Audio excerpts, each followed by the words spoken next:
Welcome back to another episode of the Corporate Mullet Podcast. I am one half of the show, Miri. And I'm Sachin. And we're excited to bring you another new episode, hot off the press of our podcast. Today, we'll be talking about two major things. One is sales bros versus sales pros. What makes them different? What doesn't? And then the second portion is, what do we spend our commission checks on? So a fun topic that I'm sure, CS product teams would love to know. So yeah, we're just going to go ahead and get it off the ground running. So let's do it. Sales bros. All right. So if we're defining this will be my definition and my take. So a sales bro, I want to say, is someone who doesn't necessarily understand the inner layers of sales or everything that kind of comes along with the job in terms of fully understanding their CRM, just thinking shit will close off of vibes, and just kind of winging everything, shooting off the hip. So that's what I'm categorizing as my foundation of the sales bro. So typically this person will come in with some type of Patagonia vest, maybe long sleeves, khakis, typical sales look. No shots at myself. But the stereotypical, when you look at a sales bro, that's what it'll be. They're usually super loud, bragging about, their hobby for the weekend, whether that be golf or some variation of indoor soccer, something like that. You're never going to hear the end of it the day they break 90 at the golf course. Exactly. Oh my God. Not saying, that's every sales bro, just it's something. They're bragging about something. And then on that end, some type of energy drink. It's not coffee. It's an energy drink. So and then the main culprits are like Alani News or man, these times have changed, bro. These energy drinks, they didn't exist when I fucking started in sales. It was Red Bull back in the day. The sales bros drank Monster. The pros drank coffee. Yep. So that's the big differentiator. Coffee is a good staple. But before we get to the pros, I'm going on my tangent here. Them sales bros, they're just the stereotypes. All the stereotypes, that's what they really are. And they're usually the ones always asking, what's the move after, work day is over. So that is my take on the sales bro. I have a very simple take on the sales bro. Sales bros to me are the people that can't stop talking because they don't know what they're talking about. So they think to sell, you just talk and talk and talk and talk. And I don't know, in their head, maybe I guess they think eventually they'll wear you down and you'll just be like, screw it, I'm buying. But that's like the one big thing for me. I've run into a lot of those folks where they're talking, but there's no substance there. Yes.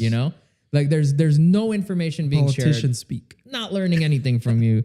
But the other thing also is these are the people that walk in late, head out early, take the 2-hour lunch breaks, and they spend more of their time getting cozy with the leadership instead of doing their job. Okay. And then typically, when you look at the sales leaderboards, you'll see how those results pan out.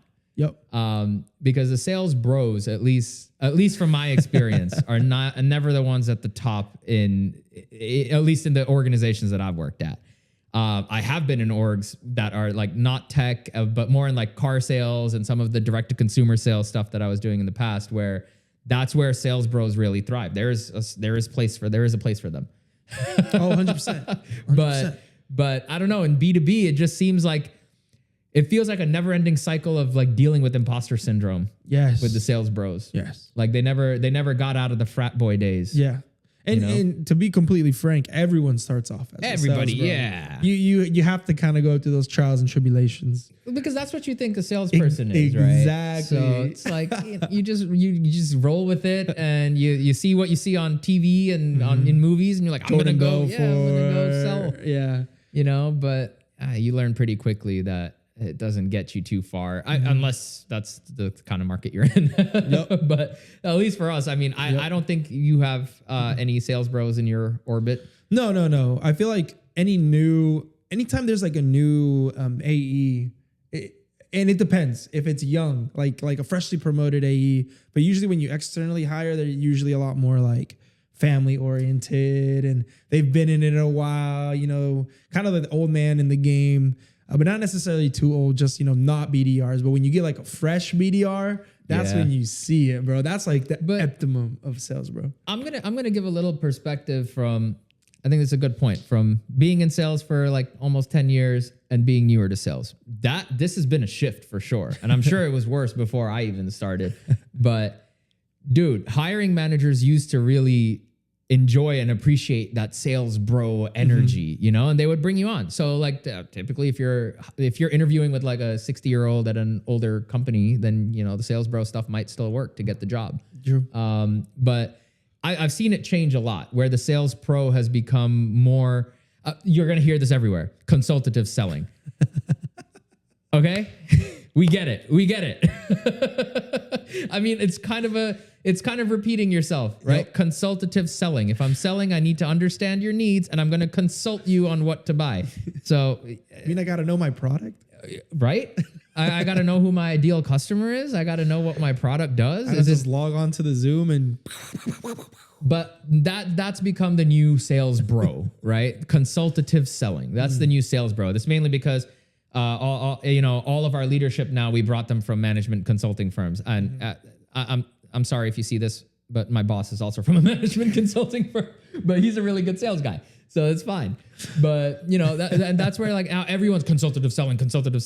So there's been that shift over time where we moved away from the sales bros to the sales pros. And now they want you to be a little bit more laid back, a little bit more knowledgeable, have more. I've actually heard this in a sales training, not from my company, but this was, I think I saw it on TikTok or something, but in the sales training, they were like, don't be rude to your customers. I'm like, you have to specify that? don't be a dick. Like, you have to specify that to salespeople? You'd be surprised. You'd be surprised, bro. I had some stories that maybe one day when I don't need it, but why don't we jump into what makes a sales pro? So I said consultative selling. That's like another word for sales pro these days. So, but from your perspective, what's a sales pro? I think a sales pro is someone that understands, you know, the process of selling. You know, it's not just in it for the fun or the vibes, as I quoted. They know, you know, like I need X amount of leads in my pipe. You know, the TikTok gurus you kind of see on TikTok, on your algorithm. And it's people who actually know like what they need to do to hit their quotas. Like they have their routine kind of, you're in your wave. You usually have a warm network in whatever industry you're in that you can reach out to, set some motion. Like you got some clout in the industry that you're in. That's what I identify as a sales pro. Okay, I get that. So you're talking more for like over the years, building your experience, you've refined your style. If you've now done you're it a right, sales pro. you are seen as a asset in your industry that you have your people who will recommend you. And you know you didn't just like blitz everyone to death and get them on gotchas. So you're telling me your path is basic. Well, not your path, but in your head, I hope so. you start as a sales bro. Yes. Everyone starts as a sales Everyone bro. starts as a and sales goes into a sales pro. No, not everyone. Not everyone goes to a sales pro, but like that's the path. people who make it. Like Man, the people who make it. No, I'm gonna say there's some people that stay sales bros for their entire career. whole way. So like I know this one guy. He worked at one of my old companies, and this guy was like he was the freaking definition of sales bro, right? Like we met at a casino because we had our sales kickoff in Reno, and like, you know, we're partying, and this dude is just downing JMO, buying shots for everyone at the bar, and you know, just having a blast, and like super high energy till like 3 a.m. But really cool guy, love the guy, right? Really nice guy, but he wasn't able to understand the product, understand the client. He was trying to brute force these sales. Kind of like the old fashioned way. And it wasn't working for him. But this dude was so much of a sales bro. This guy went for a client visit or something to Canada or some there was some story around it, but he got like hammered and he's banned from Canada. Oh my God. Like, you know, like that's what I look at as a sales bro. This guy's still employed. Yeah. He went to a bigger company now. And without selling anything? He didn't sell anything, but he went back to a role into the industry that he was used to selling to. Okay. Where his like brute force method worked. Okay. So, but like that's what I look at as like a sales bro, right? Like they're like innately like that is their personality, and that doesn't shed. Right. There are people that go into sales pros as well, but I also think there are people that come in as sales pros, right? Like when I say they come in as sales pros, typically this isn't going to be your 22-year-old fresh out of college or 20-year-old. This is going to be like those guys who come from engineering or come from operations and then decide, hey, I'm going to change it up and go into sales. Those guys come in as freaking pros. Yeah. You know, and the guys that come from management consulting, they already know how to consultative sell. So, you know, there's always that, there is like different paths that bring you there. But I would agree that I'd say maybe the majority of people coming in brand new from like college or as a younger guy, you're going to be a sales bro. Yeah. And my differentiator really on that end is like the whole concept of starting out, like, yes, if you go the traditional path of 22-year-old sales, you're going to be a sales bro. There's no way you're not going to be. And this applies to women too. Just using I was just going to say, bros. We're equal genders. Yeah. We just use bros as a You're as either a sales bro or a sales hoe. You get to pick. No comment on that for me. But I'm just generalizing that. For the pros though, We're just kidding. Yeah. For the pros though, like I just see them as someone that you would go to. Like if you were to ask that guy that you're saying he's a bro and ended up crashing out of that industry, but then going back to another one, would you go to him for advice? Yeah. Or would you be like, hey man, what's your close rate? Or do you know like what your call to connect ratio is? Or so I think it depends on who you're selling to also, right? Because like there were times where I would go to him and be like, hey man, like how would you handle this situation where I had like a very like combative or aggressive client, right? Something that I wouldn't be used to working with my other clients.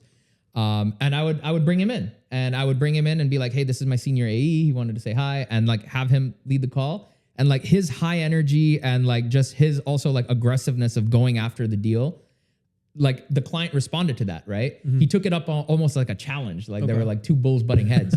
But like I've used him in situations like that and I take his advice. I'm like, oh, I see how you took control of the conversation from someone who's louder, whatever, and like turned it into your favor. Right. So like from perspectives like that, sales bros can definitely help in things like that. But you are the sales pro in the situation because would you use them in every situation? No. And I wouldn't be the right person in every situation. In some situations, But it takes a sales pro to know like, all right, this is not my skill set. I need to loop in so-and-so.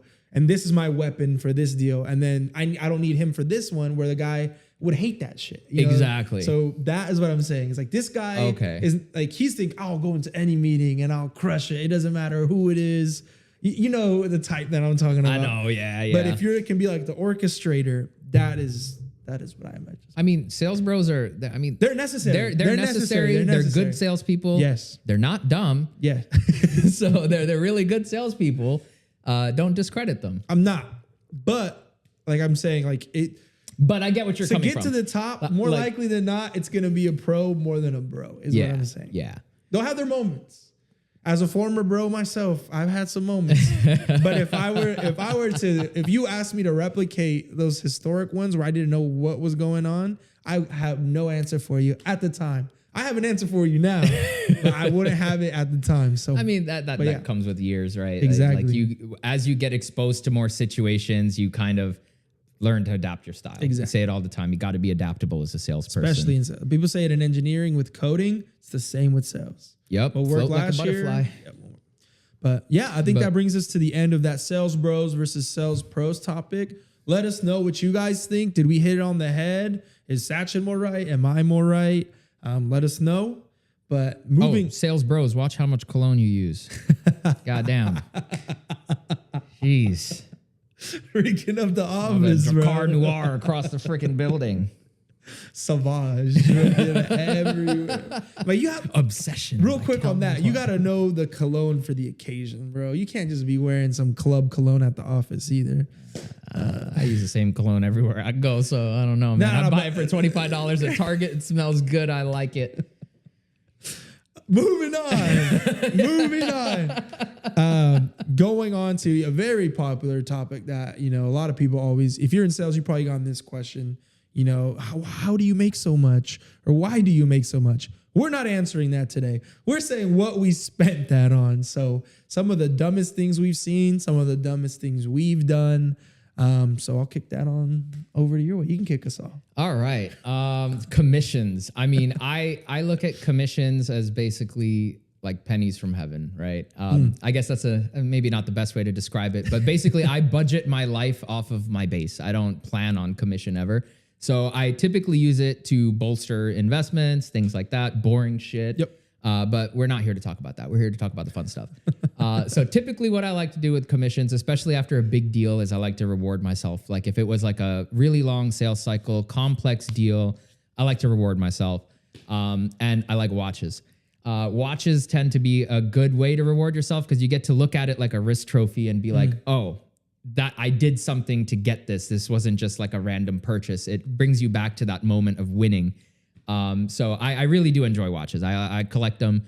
And funny enough, most of my watches have been gifts for winning deals, as like a spiff or kicker or whatever. President's My first, Club, yeah. My first one was actually a Bell & Ross, BRO3. And that is a really, really cool watch from like a French manufacturer that was doing it for aviation for like the Air Force and stuff. And I got that for closing my first $1 million deal. Let's go. Which was, that was a milestone that was amazing to me. Yep. And even if other people, I know if there's any watch guys watching, oh, why would you wear a Bell & Ross? Fuck you, okay? That's just special to me, okay? That's why I wear He's it. bad and he doesn't even know anyone's talking shit yet. I know, but In the comments, I fucking- know. The Bell & Rosses, you may not like them, but for me, it's a very, very, very, very special watch. It has sentimental value. Exactly. And I also think it's cool, man. Yeah. I fly planes, so it's an Yeah. aviator's watch. It's a pilot's watch. It's cool. I like It was it. destiny letting you know. But more recently, I bought myself my first go. Rolex. Let's go. That was for opening up a new vertical, and it was a very interesting deal. There was a lot of eyes on it. And it's with a client that I know very well, and I love them. They're such a fantastic client. So getting that over the finish line, I wanted to reward myself. It was my first like large deal in the new role and stuff, or larger deal. So I wanted to reward myself, and I decided I'm gonna just go and get the Submariner. Submariner no date. I think reference number 124060. So yeah, love this watch. Absolutely love it. It was always like a bucket list item for me. It was to buy a Rolex, and so I bought it with when I closed this deal. So Why would you get that one? What about the guy in the comment? Nobody's gonna say anything about a Submariner no date. But I'm not the biggest Rolex fanboy. I like Omega a lot. I have a Speedmaster, the Moonwatch. I love space, so I'm a nerd about stuff like that. So I bought that, and then I decided it's time. Let me just buy the Rolex. But you wouldn't consider that like a waste. No, because it went up in value. So what would you say? What would you say your dumbest commission check? Oh, okay. We're gonna jump right into the dumb. Jump right into the dumb. We know about the successful ones. I'm sure no one will be mad at the Rolly. I don't know, man. I don't know what like I'm very methodical about what I buy. Like I research it forever, and like I would say maybe like the one thing that might have been a little bit of a stretch at the time when I bought it is I really wanted a new car.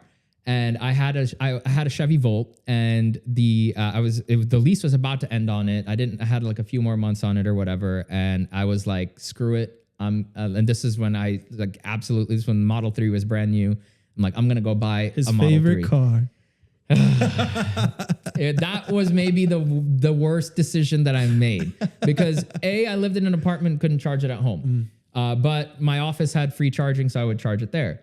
B, it was built like crap, man. Like I don't know what and that's when people said it was good built, not like the new. No, they're refresh. saying the newer ones are better. I thought. Really? Yeah, they're man. cheaper. Like I had like my rear view mirror fall off just driving on Sacramento highways because they're so shitty. But I'm like, so I had that car for about a year, and I ended up selling it because I didn't love it as much as I thought I would. And I'm a big car guy, if you guys don't know.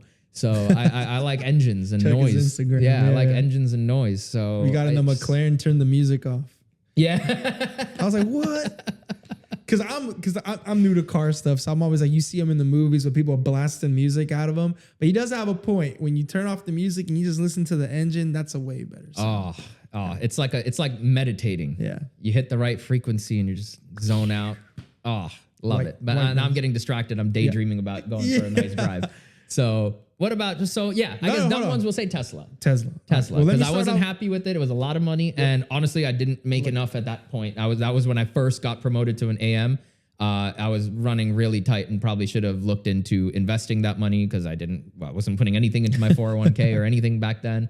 So made some mistakes, but I learned along the way. So let me start off with the good stuff then as well, because I'm not gonna dive straight into the bad stuff. So let's see, off my commission checks, what's some good things I've done? Updated my furniture, that's for sure. I got pretty decent furniture at my crib, got a PC, you know, some good stuff. I would say now it's a comfortable purchase, getting the Mercedes. Honestly, it was a bit of a stretch, but I wouldn't call it a waste because it did kind of give me this new confidence with being able to drive a car that's not a Toyota Yaris and would screech out of the parking lot. You know, maybe they'll never admit it, but I do think that with my, you know, bosses, their opinions kind of changed on me. It was more of a professional look coming in that type of car. So I will say, even if they won't admit to that, I'll say it played a part, and then it helped me with my confidence as well. But to some of the stupider things that I've done is just kind of splurge on vacation. You know, at first when I started actually making decent money, like going to the clubs, justifying how VIP was cheaper than just getting a couple of drinks. So we're like, oh, the math adds up. You know, if we buy like 50 drinks, it is actually cheaper to just get a table. So we'll take 4 bottles. So, and this was something that before the commission checks I was even doing. So this just kind of enhanced everything. So I'll say that, and then just like fast food. So there's groceries, but fast food, I forgot. I don't even want to admit to how much I spent on fast food last year. DoorDash, oh my God. So that I will say, if you're not ready for it, those commission checks will elevate your bad habits. Yes. By a lot. Yes. So yeah, that's kind of some of the worst things that the commission checks have done for me. But let's stick to the commissions for a little bit, right? Let's talk about kind of also like what would we maybe change, or how do we look at commissions now and going forward? So I'll kick it off. Like the big thing for me is first thing I do is max out my 401k. Either whether it be with bonuses or with commissions or my base or whatever it is. So that is one thing that I wish I was doing from day one, is putting more of my income and commissions into investments, mainly maxing out the 401k first, and then going into IRAs or whatever else I want, however else I want the mix to be handled. So definitely wish I did that from the get-go. That's something I do religiously now. Just watch out for the annual limits if you guys do that as well. Because sometimes you might over-contribute. So be careful. But the other thing I would also do is probably focus more on living beneath my means earlier on. Because lifestyle creep is a real thing, especially with 100%. Commissions, right? You'll go like 6 to 8 months just living a normal life, and then one day you get $100,000 check, and you're like, "What do I do with this?" Bro. So like, you're right. Yeah, 100%. So like, lifestyle creep is real. Like I saw myself go within like 3 years from having my one old 2011 car, which I will move from in front of your house at some point, but my old car and living in my 1-bedroom apartment within 3 years to now having multiple cars, BMW, Tesla, back then I was renting a house, and so we moved, and like all this stuff. And like, I look back and I'm like, I didn't need to get all of that stuff so quickly. I kind of wish I set myself up a little bit better for success at that time and didn't blow all the money. But lessons learned. So it's like now I try to live at like well below what I make on my base, and then everything over and above is for investing in extra and setting ourselves up for a better future. But yeah, I would say watch out for lifestyle creep. Those big checks sneak up on you. And taxes. That's another thing with commissions. Oh my God. Just be careful. I'll just leave it at that. We'll do another segment on taxes. You'll know later. When you know it's a canon event. Just be careful. But what about you? What would you change about how you handled commissions? And I know I've yelled at you a few times on some spending, but what would you do going forward? I think I'm finally getting to that point where I'm just like realizing that it was a problem of how I was spending my commission checks. And now I'm finally like, you know what? Like, if I don't nip it on the bud right now, it doesn't matter because I'm always like, oh, if I just made 10 grand more, I could still live how I live and then do this and then do this. And then you get to that pay bump and you're like, well, I could actually push this. And like, no. So I feel like it finally clicked, from November till now. And now I'm being smart, matching the 401k, putting more money aside, saving, and kind of finally taking that advice 2 years later. Yeah, good timing while you're also paying for a wedding. Exactly. Oh, yeah. So look at that. Yeah. He's able to save and pay for a wedding. That's how much he was overspending his commission. It's wild. But I was in the same boat when with I you saw on that. because Chase breaks, your dad was probably looking, oh, Michael, you gotta fix this. So taking a look at everything that I was spending, I'm like, really? Like at the time, it doesn't seem like it, but if you see the big picture of it, it really puts it in perspective. So If you guys want a cool tool, we're not sponsored or anything, but Monarch. $15. No, I'm kidding. Monarch is my budgeting tool of choice. It is fantastic. It's not always the most accurate, so keep an eye on it, but it helps automate a lot of it. If you don't want Monarch, DM us because I have a fantastic budget spreadsheet that we will hand out for free. No cost there. Just prove that you watched the video. Yeah. And you will because you're 26 minutes in. Oh yeah, good point. If you're watching this, you're a real fan. Yeah. Hi, wife. There's nuggets in there, future us. There's nuggets in here, and then maybe Alan Cheeseman comment if you're watching. Couple Our other boy people. Alan, yeah. Oh, shout out to Chris. Chris He came helped set through. up our camera. Let's see if it's true that you'll watch this. But yeah, no, this is great. Again, take care of your commissions. Watch out for Sales Bros evolve into a Sales Pro, and Yeah. Awesome. Well, thank you guys for tuning in. This will drop at some point Wednesday. Which Wednesday? We don't know. You're watching it, so you know which Wednesday. Leave comments, subscribe, watch our TikTok, give us recommendations. We are interviewing again if you'd like to join the podcast. If you're in the Northern California region or if you're wild and want to fly out here, you're more than welcome. 100%. We'll be in some parts of Europe if you're out there. Oh yeah, you don't know yet. Yeah, he doesn't know I where don't we're know gonna yet. be, but we will be in Europe. and anywhere else in the part of the world. So thank you guys for watching. It's been a pleasure. I'm Miri. I'm Sachin. Peace. Peace.